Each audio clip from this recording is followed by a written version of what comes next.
নমস্কার, আমি মৌমিতা। আমার কবিতা পাঠ চ্যানেলে আমার সকল শ্রোতা বন্ধু এবং দর্শক বন্ধুকে আন্তরিক শুভকামনা জানিয়ে আজকের গল্প পাঠ শুরু করছি। আজ আমি আপনাদেরকে পড়ে শোনাব প্রতিভা বসুর লেখা একটি অসাধারণ কালোজয়ী প্রেমের গল্প। গল্পের নাম স্বপ্ন না সত্য। শুনতে থাকুন আজকের গল্প স্বপ্ন না সত্য। দক্ষিণ কলকাতার একেবারে প্রান্তে একটি সুন্দর একতলা বাড়ি। বাড়িটি অবশ্য ছোট, কিন্তু সামনের বাগানটুকু চোখ জুড়ানো। বাড়িটির নাম প্রান্তিক। বাড়িটি নতুন, বয়স 1 বছর। মনুষ্য সংখ্যা মাত্রই 2 জন, মা আর মেয়ে। এ বাড়ি তৈরির অনেক আগেই বাড়ির মালিক ইন্দ্রাণীর বাবার মৃত্যু ঘটেছে। মেয়ের এই অবস্থা তিনি দেখে যাননি, তবে ছিদ্রহীন গভীর অন্ধকারে ধীরে ধীরে যে আলোর প্রবেশ ঘটছে সেটা জেনে গেছেন। এখন সেই আলো অতি উজ্জ্বল। এই মাত্র মা আর মেয়ের বেশ কিছুটা তর্কাতর্কি হয়ে গেল। মা মেয়েকে বিয়ের কথা বলছেন, মেয়ে সেটা তার ছেলের সঙ্গে উড়িয়ে দিচ্ছে। মা বললেন, তোর বয়স কত হলো তা তুই জানিস? মেয়ে বলল, তা বোধহয় জানি। তবে তবে কি? বিয়ে করার একটা নির্দিষ্ট বয়স তো আছে। আমার সে বয়স গত মা।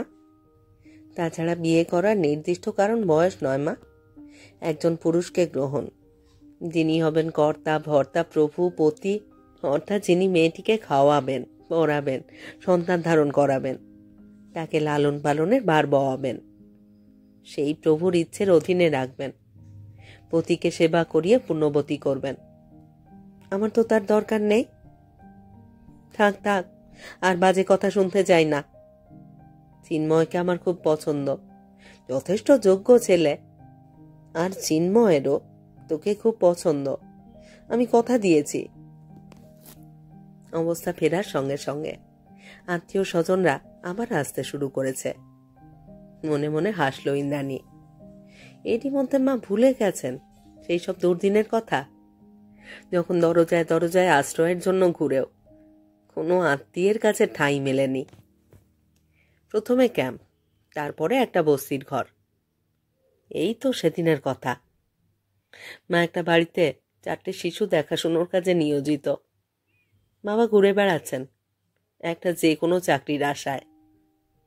অবশেষে একটা বিজ্ঞাপনের আপিসে পিয়নগিরি জুটল, আর ইন্দ্রাণী লেগে রয়েছে তার ধান্দায়। এখন আত্মীয়রা যে আবার আসে, খোশামত করে, খুব ভালো লাগে মায়ের। এখন সব পরামর্শই তাদের সঙ্গে। এত বড় মেয়ের বিয়ে দিচ্ছে না কেন, সেটা আত্মীয়দেরই চিন্তা। মাকে তারা এ নিয়ে গঞ্জনা দেন, মাও মেনে নেন। বসে বসে চিন্ময়ের গুণ ব্যাখ্যা করতে লাগলেন তিনি। ইন্দ্রাণী তার একটা কথারও জবাব দিল না। রেগে গিয়ে মা বললে, কথা বলছিস না কেন? ইন্দ্রাণী বলল, কথায় কথা পারে মা, আমি বিয়ের কথা আর ভাবছি না। ও, এখনো সেই মুসলমান ছেলেটার কথাই ভাবছিস? মায়ের মুখে এই ধরনের নিষ্ঠুর এবং অভদ্র উক্তি জীবনে এই সে প্রথম শুনল। অনেকক্ষণ তাকিয়ে থেকে বলল, মা, তোমার স্মরণ শক্তি কি এতই ক্ষীণ যে আত্মীয় সমাজে তুমি প্রতিষ্ঠা চাও? সেটা কার বদান্যতায় সম্ভব হয়েছে মা? আমি আজ কার জন্য এখানে উঠে এসেছি সেই কথা কি তুমি ভুলে গেছ? কার জন্য আমরা 3টি প্রাণী কলকাতার মাটিতে এসে নিরাপদে পা রাখতে পেরেছিলাম, তাও কি তুমি ভুলে গেছো মা? বস্তির গন্ধ কি এখনো আমাদের শরীর থেকে মুছে গিয়েছে? বাবাকে কি অবস্থায় শেষ হতে হলো? বাবাকে কি অবস্থায় শেষ হতে হলো মা? চোখে জল এলো ইন্দ্রাণীর। মেয়ের কথা শুনে মা চোখ নিচু করলেন, তারপর নিঃশব্দে উঠে চলে গেলেন ভিতরে। মনে মনে ভাবলেন, সত্যি এভাবে কথা বলাটা তার উচিত হয়নি। তাছাড়া ইন্দ্রাণীর বাবার কথা ভেবে ইন্দ্রাণীর মতো তার চোখেও জল এলো। ইন্দ্রাণী স্নানুর মতো অনেকক্ষণ বসে রইল। তারপর আস্তে আস্তে উঠল। বৈকালিক স্নানটা সেরে নেবার জন্যই উঠল। খুব গরম পড়েছে কদিন, ভালো লাগছিল না। কি একটা কথা মা উচ্চারণ করলেন। বুকের ভিতরটাতে যে আগুন ধিকি ধিকি জ্বলছিল তা যেন আবার ফুঁদিয়ে জ্বলন্ত করে দিলেন। বসবার ঘরে দরজাটা খোলা ছিল। বন্ধ করে দিতে গিয়ে সন্ধ্যার অস্পষ্ট আলোতে একটি বলিষ্ঠ অবয়বের ছায়া দেখে ভয়ার্তভাবে বলে উঠল, কে? তাড়াতাড়ি সুইচ টিপে আলো জ্বালিয়ে দিল। তারপর আগন্তুকটিকে দেখে স্তম্ভিত হয়ে অপলকে তাকিয়ে রইল। আগন্তুকটির চেহারা অতি সুন্দর, অতি সম্ভ্রান্ত। মাথার চুল প্লাবিত বলেই কিছুটা অবিন্যস্ত। অল্প একটু হাসল। সেই হাসি দেখে আর একদিন দুপুরের তেজি রৌদ্রে ঘর মাখত আর একটি যুবকের কথা মনে পড়ে গেল। সেদিন সেই যুবক দরজা খোলা পেয়ে ঢুকে পড়েনি, রীতিমতো টোকা দিয়ে দরজার বাইরে দাঁড়িয়েছিল। ইন্দ্রাণী দরজা খুলে দিয়ে অপরিচিত মুখ দেখে থমকে গিয়েছিল। মা ঘুমোচ্ছেন, বাবা আপিসে। সামনেই ইন্দ্রাণীর কোনো একটা পরীক্ষা। সে পড়ছিল বসার ঘরে বসে। যুবকটিকে রূপবান বললেও অত্যুক্তি হয় না। বলল, এটা কি অবনী রক্ষিতের বাড়ি? ইন্দ্রাণী বলল, হ্যাঁ। আপনি কাকে চান? ছেলেটি সহাস্যে বলল, যাকে চাই আমি বোধহয় তার সঙ্গেই কথা বলছি। ভুরু কুঁচকে ইন্দ্রাণী বলল, তার সঙ্গে আপনার কি প্রয়োজন? ছেলেটি বলল, বলা যায় চোখে দেখা ছাড়া আর কিছুই নয়। তার জন্য এই অসময়? এটা অসময় বুঝি? নিশ্চয়। ছেলেটি বলল, আসলে কি জানেন, আপনি যে ওস্তাদের কাছে গান শেখেন তিনি বলেছেন আপনার মতো ছাত্রছাত্রী তিনি একটিও দেখেননি, যাকে বলা যায় আপনার ধারে কাছেও আসতে পারে। আপনি কি তার ছাত্র? বাল্যকাল থেকে। কিন্তু ওস্তাদজি বলেন গাধা পিটিয়ে ঘোড়া বানানো যায়, কিন্তু আমাকে পিটিয়ে কোনো কিছুই করা যাবে না। সেই রাগ সামলাতে না পেরে একবার সেই কিন্নর কণ্ঠীকে দেখতে এসেছি। এক গ্লাস জল খাওয়াবেন? নিশ্চয়। ইন্দ্রাণী জল নিয়ে এলো। পুরো জলটা নিঃশেষ করে ছেলেটি বিদায় নিল। দরজা বন্ধ করে ইন্দ্রাণী আবার বইয়ের পাতায় চোখ রাখল। চোখই রাখল, কিন্তু মন রাখতে পারল না। ঘুরে ফিরে যুবকটিকেই মনে পড়তে লাগল। সেই সঙ্গে নিজেকেও ভারী অভদ্র মনে হলো। ভিতরে এসে বসতে বলা উচিত ছিল, পরিচয় জানা উচিত ছিল, অন্তত নামটা তো জিজ্ঞেস করতেই পারত। কি আর করা, যা হয়নি তা হয়নি। তবুও তার মন উন্মনা হলো। ওই একবারের দেখাতেই ইন্দ্রাণী বেশ ঘায়েল হয়েছিল। যখন তখন মনে পড়ে যেত ছেলেটিকে। সে কি তার অসাধারণ সুন্দর চেহারার জন্য, নাকি অদ্ভুতভাবে এসে দরজা টোকা দেওয়ার জন্য, নাকি তার অদ্ভুত আলাপের জন্য? তা অবশ্যই ইন্দ্রাণী জানে না। হঠাৎ আবার দেখা হলো কলকাতায় একটা জলসায়। কি অপ্রত্যাশিত ব্যাপার! প্রকৃতি যে মানুষকে নিয়ে কত খেলাই খেলে। শ্রোতাদের মধ্যে ইন্দ্রাণী লক্ষ্য করল সেই ছেলেটিও গান শুনতে এসেছে। কি আশ্চর্য! পরাশপাতা মস্ত ঘরের ওই কোণে বসেছে সে। কেমন করে চোখাচোখি হয়ে গেল। চোখের সাহায্যেই দুজন দুজনকে সম্ভাষণ করল। জলসা শেষে ভিড় কাটিয়ে ছেলেটি কাছাকাছি এসে বলল, তাহলে আমাকে ভোলেননি? ইন্দ্রাণী বলল, ভুলবো কেন, কয়েক মাস আগেই তো দেখা হলো। আপনিও তো বলেননি দেখছি। আমি কেমন করে ভুলবো? রোজ যার প্রশংসা শুনতে শুনতে কান ঝালাপালা হয়েছে তাকে তো এখন চিনেই ফেলেছি। তার উপর ওই এক গ্লাস জল দিয়ে ওই রোদ্দুরের মধ্যে তখনই বিদায় করে দেওয়া, এবং বিদায় নিতে না নিতে ঠাস করে দরজা বন্ধ করে দেওয়া, সেই মানুষকে আবার বলা যায় নাকি? ইন্দ্রাণী ক্ষমা প্রার্থী হয়ে বলল, হ্যাঁ সত্যি আমার সেদিন খুব অন্যায় হয়েছিল। আজকাল আপনি ঢাকায় থাকেন না? ঢাকায় তখনও থাকতাম না, ছুটিতে গিয়েছিলাম। তার মানে কলকাতাতেই আছেন? না, একটা কাজে এসেছি। তারপর দেখা যাক কোথাকার জল কোথায় দাঁড়ায়। মা বাবা ঢাকাতেই আছেন? হ্যাঁ। কোন পাড়ায়? শুনলাম বাড়ি বদলেছেন, ঠিকানা এখনো জানি না। আপনার নামটাও কিন্তু আমি এখনো জানি না। আমি আবার একটা মানুষ, আমার আবার নাম? রাম শ্যাম যদু যা হয় একটা ধরে নিন না, না হয় আপনি নিজে একটা রেখে দিন। বলুন না নামটা কি আপনার? তারপর ধাম জানতে চাইবেন? ওরে বাবা, আমি ওর মধ্যে নেই। নিজে তো বেশ আমার নাম ধাম সব জেনেছেন। আপনি তো আর জানাননি, আমি নিজে নিজে জেনেছি। আপনিও নিজে নিজে জেনে নিন না। ঠিক আছে বেশ, পরিচয়ের পালাটা তাহলে এখানেই শেষ হলো। রাগ করলো ইন্দ্রাণী। না না, রাগ করবেন না। করজোর হলো ছেলেটি। ঢাকাতে আপনাকে আমি সব চিঠি লিখে জানাবো। ঢাকাতে চিঠি লিখলে বুঝি কলকাতায় নাম বলা যায় না? ছেলেটি হাসল। ধরুন আমার জন্য যদি এই মুহূর্তে কোনো নাম রাখতে বাধ্য হতেন, কি নাম দিতেন? জানি না। বলুন না। কোনো নাম আমি দিতে পারি না। আমাকে বলুন, আমি ঠিক আপনার একটা নাম, মানে নিজস্ব নাম এখনই দিতে পারি। কি সেটা? লায়লা। ইন্দ্রাণী হাসল। মজনু ছাড়াই লায়লা? মজনু ছাড়া হবে কেন? আমি তো মজনু। গাল লাল হয়ে উঠল ইন্দ্রাণীর। খুব বাজে কথা বলতে পারেন।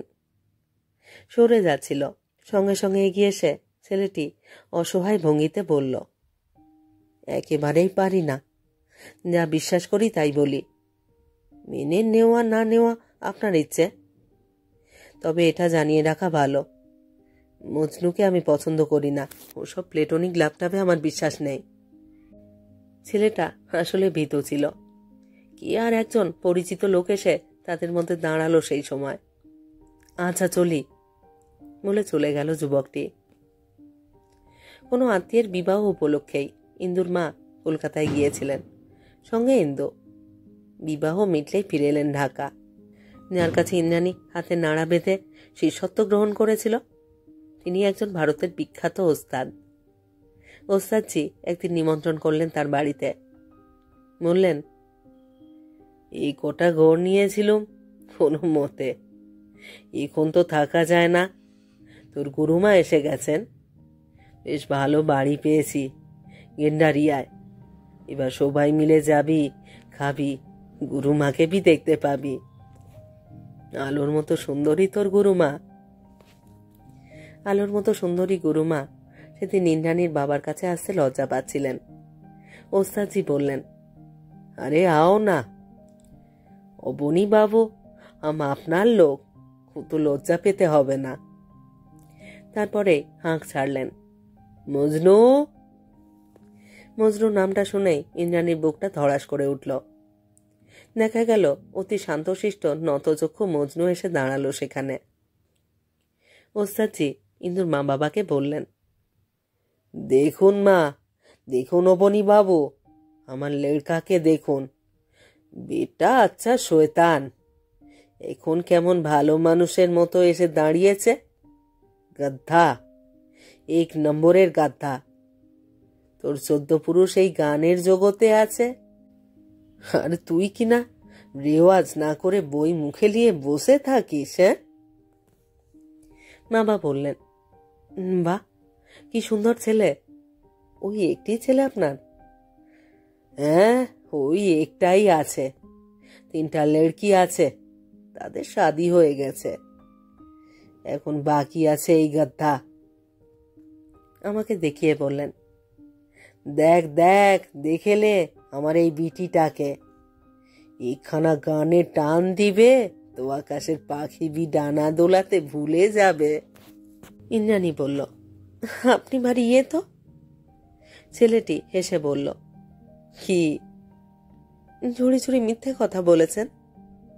কবে? কখন? দেখুন, আমার কিন্তু সত্যবাদী বলে নাম আছে। নিজের পরিচয় দেননি কেন? ভুল বললেন।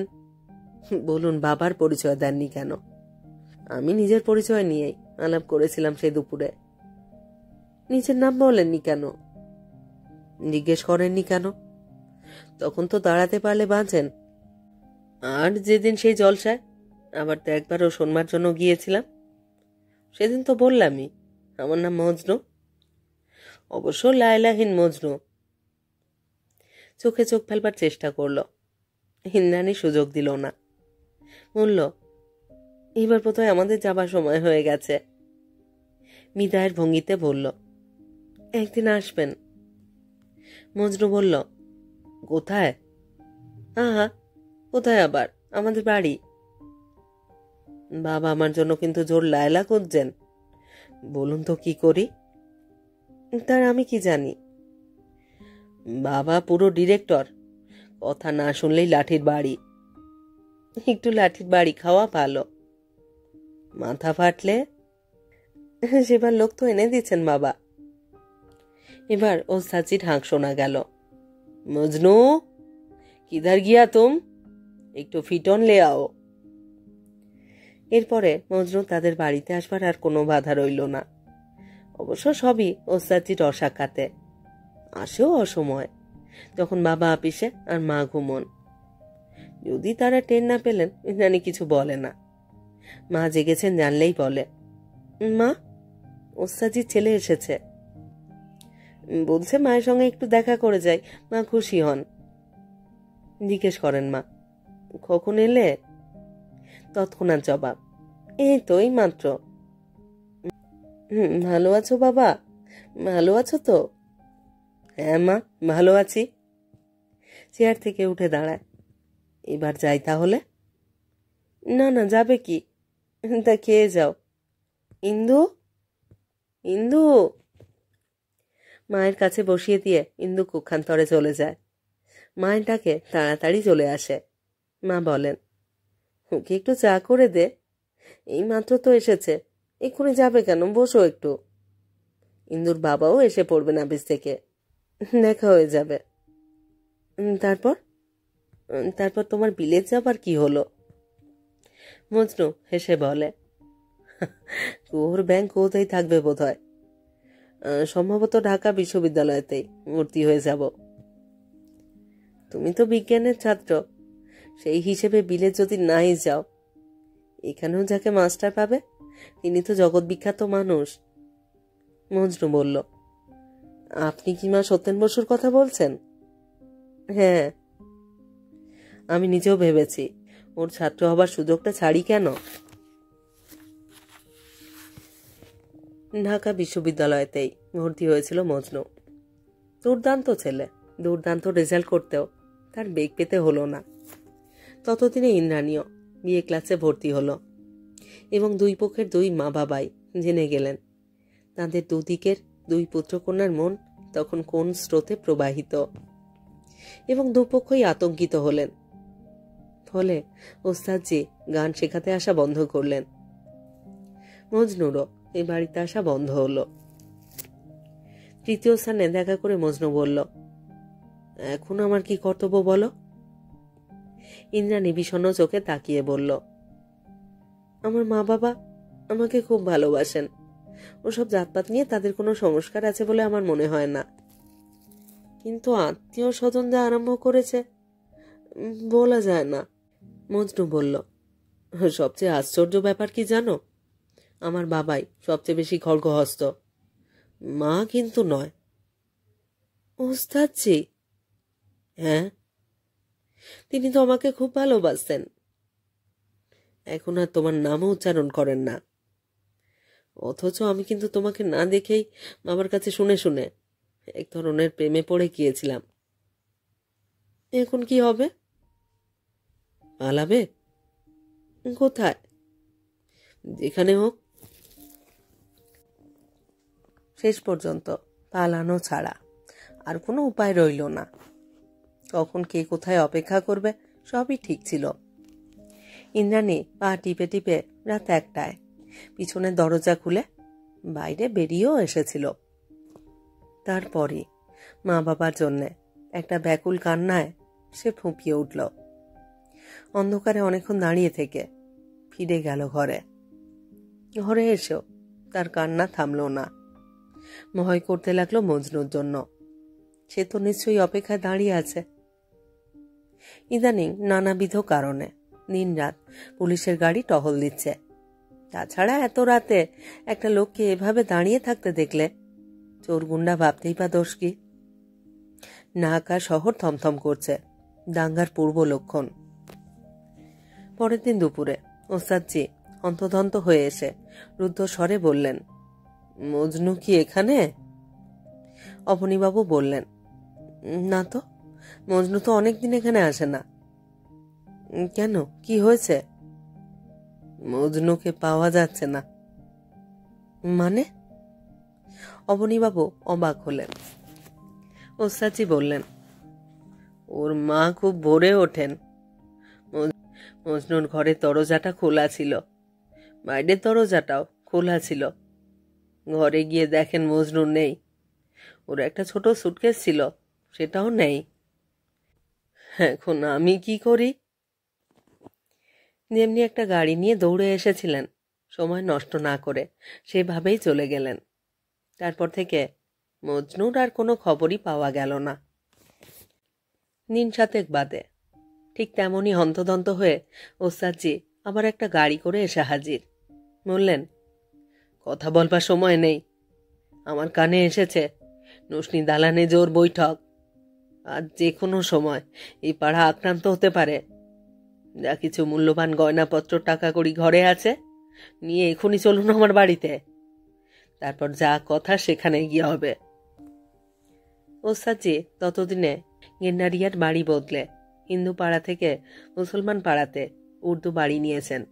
ইন্দ্রাণীদের সেখানে নিয়ে গিয়ে নিরাপদ করলেন। ঠিকই বলেছিলেন, ওদের চলে আসবার রাত্রিতেই দাঙ্গা বাঁধল এবং ওই পাড়াটাই আক্রান্ত হলো। বাবা মজনুর কথা জিজ্ঞেস করতেই বাবাকে জড়িয়ে ধরে ওস্তাদজি কেঁদে ফেললেন। অমনি বাবু, আমার একমাত্র লড়কা আমাকে আর ওর মাকে ছেড়ে এই জগৎ থেকে বিদায় নিয়েছে। ইন্দ্রাণীর বাবা বিস্ময়ে স্তব্ধ হয়ে থেকে বললেন, এ কি কথা বলছেন ওস্তাদজি? ওস্তাদজি বললেন, অনেক রাত্রে ও কোথায় দাঁড়িয়েছিল আমরা জানি না। ওর নিজের ঘরে ও একা দরজা বন্ধ করে ঘুমোয়। সেদিন সকালে ওর দরজাও খোলা, সদর দরজাও খোলা। তারপর বেলা বাড়তে বাড়তে জানা গেল গভীর রাতে কোনো এক রাস্তায় ওকে একা দাঁড়িয়ে থাকতে দেখে চোর গুন্ডা ভেবে পিটিয়ে মেরে ফেলা হয়েছে। কে নাকি বুড়িগঙ্গায় তার লাশ ভাসতে দেখেছে। ছুটে সেখানে যেতে লোকেরা বলল, ঠিকই একটা লাশ ভাসছিল, সরকারের লোক নিয়ে গিয়েছে। এই ভয়ঙ্কর শোকের অবস্থাতেও ওস্তাদজি তাদেরকে বাঁচাতে ছুটে এসেছেন হিন্দু পাড়ায় গাড়ি নিয়ে। শোক এবং কৃতজ্ঞতা ইন্দ্রাণীর মা বাবাকেও সমান কাঁদালো। বাবা বললেন, ওস্তাদজি, আপনি মানুষ নন, আপনি দেবতা। ওস্তাদজির স্ত্রী তখনও মুখে আঁচল চাপা দিয়ে শুয়ে আছেন। তখনও তিনি শয্যা ছেড়ে উঠবার মতো মনোবল ফিরে পাননি। সময় সুযোগ বুঝে মা আর মেয়েকে বোরখা পরিয়ে একদিন ওস্তাদজি কলকাতার প্লেনে তুলে দিয়ে এলেন।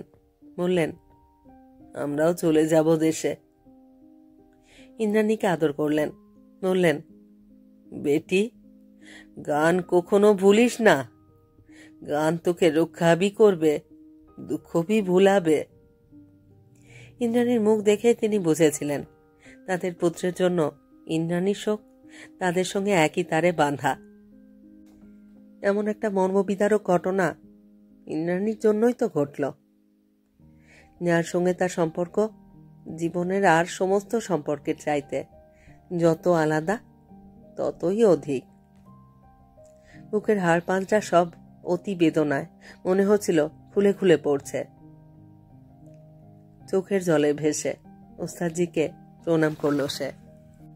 সেই গুরুর বিদ্যা ভাঙিয়েই এখানে উঠে এসেছে ইন্দ্রাণী। সেদিন সর্বশান্ত হয়ে দমদম বিমানবন্দরে এসে নেমেছিল। মা বাবা দুজন দুজনের মুখের দিকে তাকিয়ে হাতড়ে ফিরছিলেন। এখন কোথায় গিয়ে ওঠা যায়? চিন্তা ভাবনা করে 2-4 জন আত্মীয়ের বাড়ি গিয়ে উঠবার চেষ্টা করেছিলেন, কেউ জায়গা দেয়নি। তখন তারা একটা আলাদা জাত, যার নাম রিফিউজি, উদ্বাস্তু। মাঝখানকার কয়েকটা বছর যে কিভাবে কেটেছে তার বর্ণনা দিয়ে লাভ নেই। নিজেকে এখানে তুলতে কত দরজায় যে ঘুরতে হয়েছে, কত অপমান সইতে হয়েছে, কত নির্যাতন, কত অশ্রাব্য কথা, কত অশ্লীল ব্যবহার, তা লিখলে একটা বই হয়ে যায়। তবু সে ছাড়েনি, দাঁতে দাঁত চেপে লেগে রয়েছে। তারপর একদিন ধৈর্যের পরীক্ষায় ওস্তাদজির আশীর্বাদে জয় হলো তার। তার মধ্যে সেরিব্রাল অ্যাটাকে মারা গেলেন বাবা। আর কত সয়। তবে গানের জগতে সে ইন্দ্রাণী নয়, লায়লা, লায়লা রক্ষিত, যার জন্য একদিন মজনু প্রাণ দিয়েছিল। সেই প্রাণের প্রতীক এই লায়লা। লায়লা রক্ষিতের পদপ্রান্তে এসে এখনো অনেকেই ধর্ণা দেয়, তারাই এসে অনুগ্রহ প্রার্থী হয়। একদিন ওস্তাদজি তার ছেলেকে বলেছিলেন, ইন্দ্রাণী গানে টান দিলে আকাশের পাখিও পাখা তোলাতে ভুলে যায়। আজ সে কথাটা সত্য হয়েছে। রেকর্ড, রেডিও, সিনেমা কোথায় সেই প্রমাণ দিতে বাকি রেখেছে? তারপরে এই স্তম্ভিত হয়ে দাঁড়িয়েছিল সে। আগন্তুক বলল, আসতে পারি? ইন্দ্রাণীর গলা ফুটছিল না, প্রায় ফিসফিস করে বলল, তুমি? চিনতে পেরেছ তাহলে? কেমন আছো? জানি না। দৈবাতি কলকাতায় আসতে হলো। লায়লা রক্ষিত নামটা দেখলাম সকলের মুখে মুখে ঘুরছে, কৌতূহল হলো। নামটা একটু অদ্ভুত তো, তার সঙ্গে আবার রক্ষিত পদবী। এতদিন তুমি কোথায় ছিলে? যেন স্বপ্নের মধ্যে কথা বলছেন নানি। কেন, সেজন্য তুমি কি খুব ব্যস্ত ছিলে? কি মনে হয়?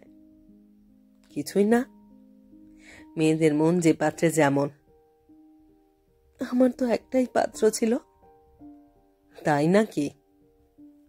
আগন্তুকের ঠোঁটে একটা বাঁকা হাসি ফুটে উঠল। পাত্রটা আসলে ফুটো ছিল, তাই না? ইন্দ্রাণী চোখ নামিয়ে চোখের জল রোধ করে বলল, যা ইচ্ছে তাই বলো, ক্ষমা করো বা না করো, কিন্তু এই মুহূর্তের এই আশ্চর্য সুখ আমি কোথায় রাখবো জানি না। ধন্যবাদ, চলি এবারে। চক্ষুকর্ণের বিবাদ তো বন্ধন হলো। বসো। না, আমাকে আজকেই ফিরে যেতে হবে। ঘড়ি দেখল, সময় নেই। মজনু, মজনু। সারা শরীরে কাঁপছিল ইন্দ্রাণী। মনে হচ্ছিল গোলাকার পৃথিবীটা ঘুরপাক খাচ্ছে তাকে নিয়ে। এতদিনের যত দুঃখ, যত শোক, যত সম্মান, যত অপমান, এই মানুষটির জন্য বিচ্ছেদ বেদনা, যে বেদনা অহরহ দংশন করেছে তাকে। মনে হচ্ছিল সব যেন একাকার হয়ে তাকে কোথায় তলিয়ে নিয়ে যাচ্ছে। পড়ে যাচ্ছিল, মজনু ধরে ফেলল, শুইয়ে দিল সোফায়। মাত্র আজই লায়লা রক্ষিতের গানের কথা কার কাছে শুনে মজনু ঠিকানা সংগ্রহ করে চলে এসেছে। ইন্দ্রাণীর ঘর্মাক্ত কপাল নিজের রুমাল দিয়ে মুছিয়ে দিল, 2 চোখের জলের ধারা মুছিয়ে দিল। তারপরে একটু জলের ঝাপটা দেবার জন্য যখন এদিক ওদিক তাকাচ্ছে, এই সময় ইন্দ্রাণীর মা ঘরে ঢুকলেন। তারপর মেয়েকে শায়িত অবস্থায় দেখে, একজন অচেনা লোককে এদিক ওদিক তাকাতে দেখে ভয় পেয়ে বলে উঠলেন, কে? কি হয়েছে? কি হয়েছে ওর? কাকে চান? মা, বলে ফিরে দাঁড়ালো মজনু। মাও মেয়ের মতোই স্তম্ভিত হয়ে তাকিয়ে রইলেন। মজনু বলল, একটু জল চাই, কিন্তু মাথা ঘুরে পড়ে যাচ্ছিল, আমি শুইয়ে দিয়েছি, একটু জলের ঝাপটা দিলেই ঠিক হয়ে যাবে। মজনুর হাত ধরলেন মা, কেঁদে ফেলে বললেন, তুমি তুমি এতদিন কোথায় ছিলে বাবা? মজনু মায়ের পিঠে হাত রেখে বলল, সেসব পরে বলবো, এখন একটু জল দরকার, ওকে সুস্থ করে তোলা দরকার। জল, গরম দুধ সবই এলো। ইন্দ্রাণীও উঠে বসলো তাড়াতাড়ি। এত শক্ত মনের মেয়ে সে, এটা তার কি হলো? লজ্জাই করছিল। মজনু বলল, উঠো না, উঠো না, আরো একটু শুয়ে থাকো। না না, আমি ভালো আছি। মা বললেন, আমি চা করে নিয়ে আসছি, তুমি বসো। ইন্দু, সত্যি তুই আরো একটু শুয়ে থাক।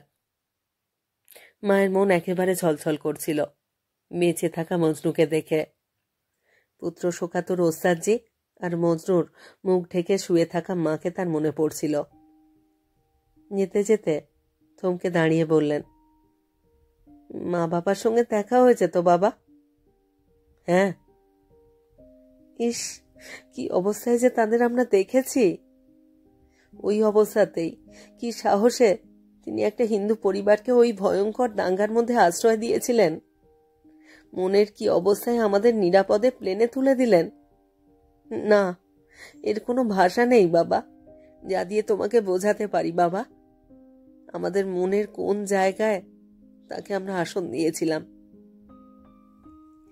তিনি চলে যেতে মজনু বলল, ইন্দু, এখন সুস্থ বোধ করছো তো? ইন্দ্রাণী মাথা কাত করে তার সম্মতি জানালো। তোমার মা চা করতে গেলেন, কিন্তু আমার তো আর বসবার সময় নেই। ইন্দ্রাণী কিছু বলল না। কথা বলছো না কেন? যদি কেউ না থাকতে চায়, তাকে কি কেউ জোর করে ধরে রাখতে পারে? আর কেউ না পারুক, এখনো একজন পারে। পারে? পারে। চা নিয়ে ইন্দ্রাণীর মা ঘরে ঢুকলেন। পরিচারিকা মেয়েটি পিছনে পিছনে কিছু ভোজ্য দ্রব্য নিয়ে এলো। টেবিলের উপর রেখে বললেন, কি আশ্চর্য, এমন ঘটনাও ঘটে কখনো। যাক, তোমার মা বাবার কত প্রাণ তুমি ফিরিয়ে আনলে। কিন্তু কি হয়েছিল বলো তো? তোমাকে দেখে মনে হচ্ছে লোকেরা কি যাতা রটিয়ে। না মা, শুধু রটনা নয়, কিছু ঘটনাও ছিল। কোনো কারণে সত্যি আমি গভীর রাতে একজনের জন্য নির্দিষ্ট একটি রাস্তায় দাঁড়িয়েছিলাম। কেউ দেখতে পেয়ে লোকজন নিয়ে তাড়া করেছিল। দৌড়তে দৌড়তে আমি গিয়ে বুড়িগঙ্গায় ঝাঁপিয়ে পড়েছিলাম, কিন্তু তাদের হাত থেকে নিষ্কৃতি পেলেও আমাকে লুকিয়ে থাকতে হলো পুলিশের ভয়ে। সেই রাতেই একজন সিআইডির অতি বিশ্বাসঘাতক এক বাঙালি ভদ্রলোক খুন হন। কি করে যে তাতে আমার নামটা ঢুকে গেল জানি না। আমি জেলে যেতে রাজি ছিলাম না, পালিয়েই বেড়াচ্ছিলাম। দেশ স্বাধীন হতে আর সকলের মতো আমিও মুক্তি পেলাম। বাবা মার কাছে চলে গেলাম। বাবা মাকে বিলেত পাঠিয়ে দিলেন। বাবা মায়ের ধারণা হয়েছিল আমি সেখানে গেলেই সেই দেশ এখানকার দুঃখ কষ্ট আমাকে ভুলিয়ে দেবে। সেটা হোক না হোক, ভালোই আছি সেখানে। তুমি এখনো বিদেশেই আছো? হ্যাঁ, ওখানেই আমি চাকরি করি। এখন রোমে আছি। মা বাবা গিয়েছিলেন ওখানে, এখন বলছেন ফিরে আয় দেশে। বাবা মা কি দেশে চলে গেছেন? গিয়েছিলেন, আবার ঢাকা চলে এসেছেন। আসলে ঢাকার মানুষের প্রতি বাবার ভীষণ টান। মাঝে মাঝে বলেন, এমনও তো হতে পারে হয়তো অবনীবাবু আবার ফিরে এলেন। আমি আজই ঢাকায় যাচ্ছি। ট্রেন 8:40-এ। আমাকে এখনই উঠতে হবে, নইলে ট্রেন ফেল করব। ইন্দ্রাণীর মা চার খাবার খাওয়াতে খাওয়াতে বললেন, কিন্তু কিন্তু বাবা, তোমার সঙ্গে যে আমার অনেক কথা ছিল। বলুন না মা। আমাকে দেখে নিশ্চয়ই বুঝতে পারছো ইন্দুর বাবা আর ইহজগতের নেই। আমি আজই যেমন প্রথমে আপনাদের খবর পেলাম, এই খবরটাও না জেনে এসেছি। তিনি আমার দ্বিতীয় পিতা ছিলেন। আমার কষ্ট আপনাদের সঙ্গেই যুক্ত। তুমি বিয়ে করেছো বাবা? কোথায় আর, এত বয়স হয়ে গেছে, এখন কি বিয়ে করলে মানায়? মা বাবা কিছু বলেন না? বাবা বলেন না, মা বলেন। আচ্ছা, আমি যদি একটা প্রস্তাব পাঠাই অথবা অনুরোধ করি, সেটা কি তারা একটু বিবেচনা করে দেখবেন? কি প্রস্তাব পাঠাবেন আপনি? পাঠাবার আগে তোমার মতটাও একবার আমার জানা দরকার। আমি ঠিক বুঝতে পারছি না আপনি কি বলতে চাইছেন। আমার মেয়েকে গ্রহণ করতে তোমার কোনো আপত্তি নেই তো বাবা? এবার মজনুর স্তম্ভিত হওয়ার পালা। মায়ের কথা শুনে ইন্দুও চমকে উঠল।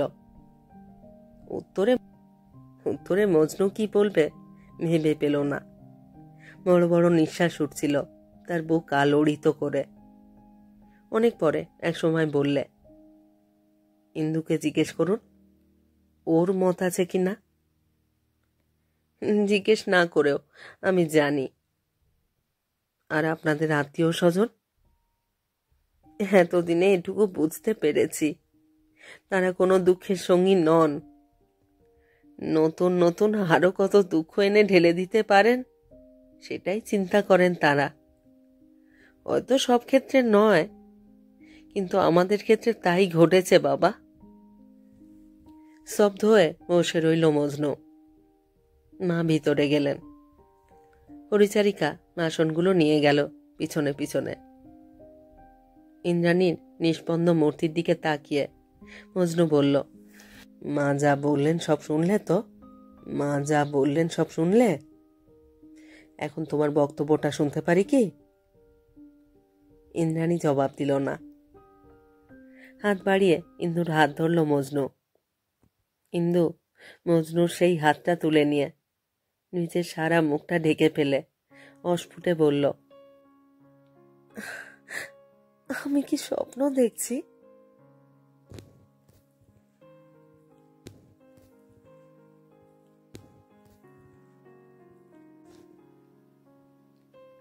শেষ হলো আজকের গল্প।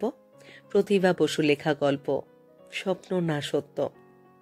ভারী চমৎকার একটি গল্প, মিলন মধুর গল্প। ইন্দু আর মজনুর, লায়লা মজনুর মিলন হলো। তাদের মিলন আমাদের সকলের মনকেই প্রশান্তি দিল। কেমন লাগলো আজকের গল্পটি? কেমন লাগলো আমার পাঠ এবং পরিবেশনা? তা অবশ্যই কমেন্ট বক্সে আমাকে লিখে জানান। প্রত্যেকটি গল্প পড়বার পরে আপনাদের মতামতের অপেক্ষায় থাকি। আপনাদের মতামত পেলে অত্যন্ত আনন্দিত হই। রোজকারই মতো আমার পুরনো কথাগুলি একবার সংক্ষেপে বলে নিচ্ছি। আমার কবিতা পাঠ চ্যানেলে যারা নিয়মিত আমার পুরো গল্প পাঠ শুনছেন এবং নিয়মিত কমেন্ট করে আমাকে উৎসাহিত করছেন, তাদের জানাই আমার আন্তরিক ধন্যবাদ। যদি আমার গল্প নির্বাচন এবং পাঠ আপনাদের ভালো লাগে, অবশ্যই একটি লাইক করবেন এবং গল্পগুলিকে আপনাদের প্রিয়জনদের মধ্যে শেয়ার করবার অনুরোধ রইল। আর আপনারা যারা নতুন আসছেন, যারা এখনো আমার কবিতা পাঠ চ্যানেলটি সাবস্ক্রাইব করেননি, তাদের অনুরোধ সাবস্ক্রাইব করে সাথে থাকার। সবাইকেই বলছি নোটিফিকেশন অন রাখার জন্য। নতুন নতুন গল্প শুনতে যুক্ত থাকুন আমার কবিতা পাঠ চ্যানেলের সঙ্গে। সবাই খুব খুব ভালো থাকুন আর থাকুন পরের গল্পের অপেক্ষায়।